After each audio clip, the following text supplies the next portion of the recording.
ama-forces afana i-Cape Independence are the same forces acommit i-genocide eCongo. So the Americans, ama-Europeans, and ama-Israelites have been using Paul Kagame to commit a genocide eCongo. So there's a video I came across of a row of young boys, yabo, as young as 9, the oldest maybe was 15. Basebenza in the mines, yabo, producing labor, abantwana abancane. Obviously, in plain sight, umuntu angathi this is child labor. That's not child labor, bafethu. That was slavery. Daylight slavery, mfethu. It was slavery.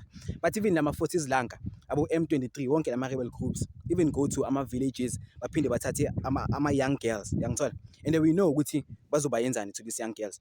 Not only do they take ama-young girls after pillaging and causing a havoc kulawo communities and lawo villages, but even young boys to train those young boys khona bazoba yini ama-soldier, to create a self-fulfilling prophecy ukuthi labantu laba mase bakhula bazobuya bazopillager in the same villages bebatshontshwe kubo.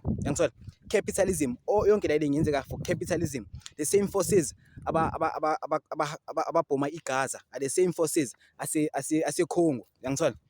Yonke is the Americans, bafethu, and they all in pursuit of what? In pursuit of capitalism, of capital, yabo. Was dala besisho ukuthi dayile ngiyaphela ngani ngeslavery, ukuthi after slavery capitalism yakhula ingqondo and yaba a bit wiser, yafunda ukuthi akumelanga ibe immoral, yabo. Mara it seems ukuthi capitalism ifunde nje ukufihla like immorality bayo, yabo, in making like lama immoral actions wabo only like a reality for a limited few, yabo. Mara i-reality yabantu baseCongo is i-reality yami ukugida, so it's not something isolated to eCongo. Labantu laba they can bring riding anytime they want Cape Town, and they've already laid the foundation, yabo. So push gentrification, pusha bokwasala bona in most prominent areas, yabo. So it's a matter of time nje before bafika nama-weapons wabo baqala ukusibhoma, yabo, and they are capable of doing yonke la into. Akusuthi they are not capable, because they've been doing it since 1998 eCongo. They've been doing it since 1948 eGaza, it's a matter of time, bafethu, before nathi sihlaselwa. So we must be cautious, kumele sisibheke, we must do something, bafethu, we must organize, So obvious for now, organize. How can we like make a bit of a difference nyana eCongo, you ask?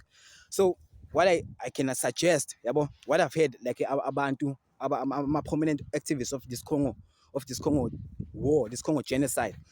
But the first thing we can do as normal citizens is, first, you must be careful of what we buy, yabo. We must be cautious consumers, we must beat them like I'm a capitalist. They only care about imali vele, yabo. So we must beat them using imali,